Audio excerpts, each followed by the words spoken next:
இட்லி கடை.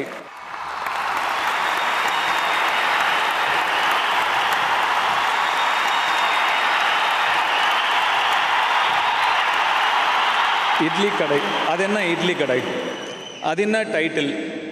இன்னும் கொஞ்சம் பவர்ஃபுல்லாக ஒரு டைட்டில் வச்சுருக்கலாமே.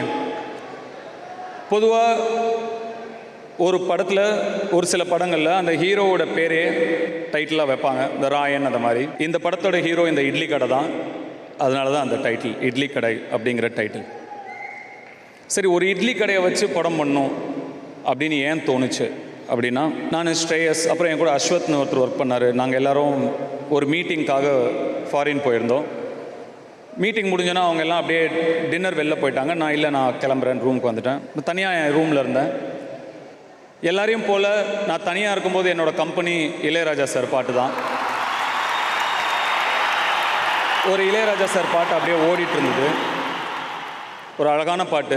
நான் ஏரிக்கர மேலிருந்து 8 தேச பார்த்திருந்து ஏந்திழைக்க காத்திருந்தேன் காணல, மணி 7 8 ஆன பின்னும் ஊரடங்கி போன பின்னும் சோறு தண்ணி வேணும்னு தோணல அப்படின்னு ஒரு பாட்டு. வீட்டில் போய் இந்த பாட்டெலாம் கேளுங்க, சூப்பராக இருக்கும். ஒரு சில பாடல்களுக்கு ஒரு சக்தி இருக்கும். நம்ம வாழ்க்கையில் ஏதாவது ஒரு காலகட்டத்துக்கு நம்மளை அதை கூட்டிகிட்டு போகும்.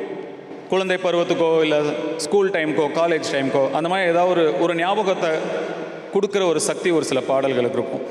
இந்த பாடல் என்ன, என்னோடய சின்ன வயசில், நான் சொல்கிறது ஒரு 8 வயசு 9 வயசில் என்னுடைய அம்மா சம்மர் வெக்கேஷன் ஆனால் அவங்களுடைய கிராமத்துக்கு கூட்டிகிட்டு போயிடுவாங்க. நாங்கள் அங்கே ஒரு 2-2.5 மாதம் இருப்போம்.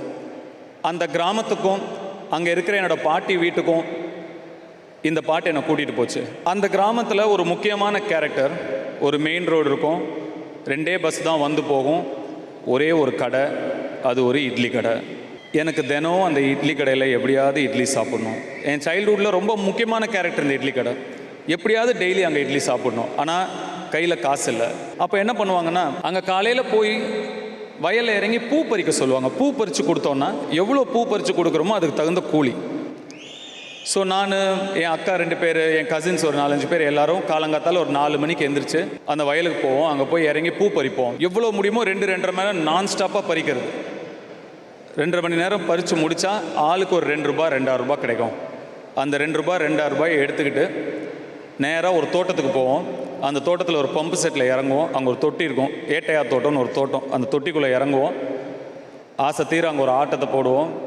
குளிச்சுட்டு அந்த துண்டை கட்டிக்கிட்டு அந்த துண்டோடு அந்த மெயின் ரோட்டில் அப்படியே தக் லைஃபாக நடந்து வருது, அப்படியே நடந்து வருவோம். நடந்து வந்து அந்த கடைக்குள்ளே போயிட்டு அந்த மர பெஞ்சில் உக்காந்துட்டு அந்த 2.5 ரூபாய்க்கு 4 இட்லி 5 இட்லி ஏதாவது வரும். உழைச்சி சாப்பிட்ட அந்த 4 இட்லி 5 இட்லியில் கிடைச்ச டேஸ்ட்டும் நிம்மதியும் சந்தோஷமும். நான் இப்போ எவ்வளவோ நிறையா பெரிய பெரிய ரெஸ்டாரண்ட்டில், ஃபேன்சியான ரெஸ்டாரண்ட்லாம் சாப்பிட்டேன், கிடைக்கல.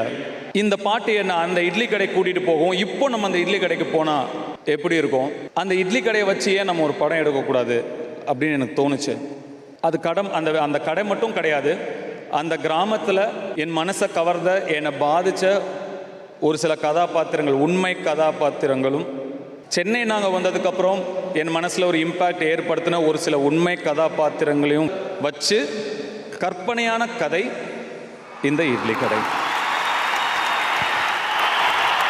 எப்படி ஒரு பறவை கூட்டிலேருந்து இற தேடி எந்த திசைக்கு போனாலும் திரும்பி கரெக்டாக அதே கூட்டுக்கு வருதோ, வாழ்க்கையை தேடி நம்ம எந்த திசைக்கு போனாலும் வந்த வழியையும் வாழ்ந்த வாழ்க்கையும் என்னைக்கும் மறக்கவே கூடாது அப்படிங்கிறத சொல்கிற படம் தான் இந்த இட்லி கடை. சார், இப்போது நிறைய விஷயங்கள் படத்தில் நாங்கள் உங்களை பார்க்குறோம், ரசிக்கிறோம். இப்போ நிறைய பேர் சொல்கிறப்போ ஓஜி ஓஜி அப்படின்ற வார்த்தை யூஸ் பண்ணுறாங்க. எப்படி உங்கள் ஆக்டிங்க்கு நாங்கள் மிகப்பெரிய ஃபேனோ, உங்களோட ஃபங்க்குக்கும் சில டைம் நாங்கள் பயங்கரமாக ரசிப்போம். ஓஜி ஃபங்க் பாருங்க சார்,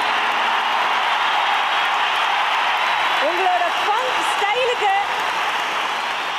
இந்த ஓஜி ஃபங்க்குக்கு தனுஷ் சார் என்ன சொல்ல உங்களுக்கு ரொம்ப பிடிக்குமா சார்? இல்லை, நம்ம கொஞ்சம் சுமார் மூஞ்சி தான், நம்ம முகத்துக்கு ஒரு சில சார் உண்மைதான், இதெல்லாம் நம்ப முடியாது.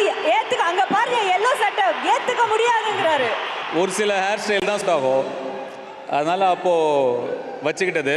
பசங்க ஆசைப்பட்ட திருப்பி வைக்க வேண்டியதுதான். அப்புறம் சார் நீங்க ஃபர்ஸ்ட் எப்போ அது வச்சீங்கன்னு உங்களுக்கு ஞாபகம் இருக்கா? பொல்லாதவன் தான் நினைக்கிறேன் முதல் படம். இஃப் ஐம் நாட் ராங், தெரியல. பொல்லாதவன் தான் நினைக்கிறேன். இல்லையா? இல்ல நான் கேக்குறேன் சினிமாக்கு வர்றதுக்கு முன்னாடி. இல்ல. ஓகே, அவர் வச்சிருக்காரு பாருங்க ஃபங்க். அழகா இருக்கீங்க, பியூட்டிஃபுல்லா இருக்கு அந்த ஃபங்க் உங்களுக்கு. பாருங்க இப்போ இன்னைக்கு இருக்கிற இந்த இதெல்லாம் எடுத்து உங்களோட இந்த க்ளோஸ்அப் எல்லாம் எடுத்து சோனியா பாட்டு போட்டு ஃபுல்லா அதுல தான் ரீல்ஸ் என்ன இல்லைங்க, நம்மள வீடியோ எடுக்கவே இல்லை. ஐயோ எடுங்க ரெடி ஆயிட்டார் சார். எடுங்க நல்ல நீங்க எடுங்க. நெக்ஸ்ட் துரோகம் பழகிடுச்சு.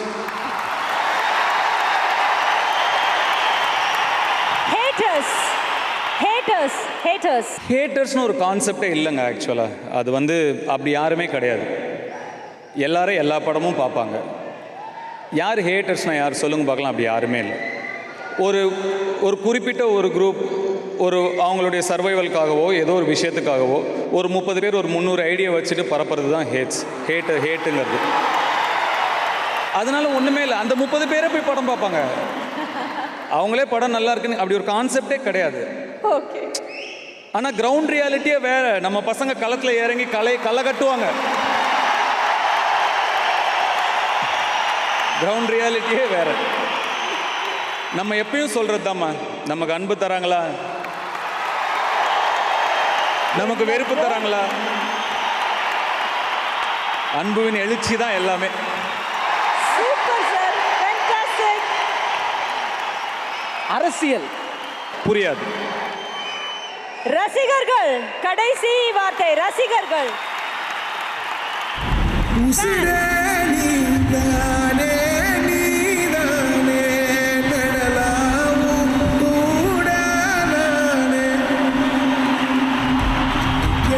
எல்லாமே. Sir thank you so much. தாழ்த்தி எங்களுடைய நன்றிகளை உங்களுக்கு தெரிவிச்சுக்கிறோம். இவ்வளோ நேரம் எங்களோட இவ்வளோ அழகாக பேசினதுக்கு ரொம்ப நன்றி. உடனுக்குடன் செய்திகளை தெரிந்து கொள்ள சன் நியூஸ் பெல் ஐகானை கிளிக் பண்ணுங்க.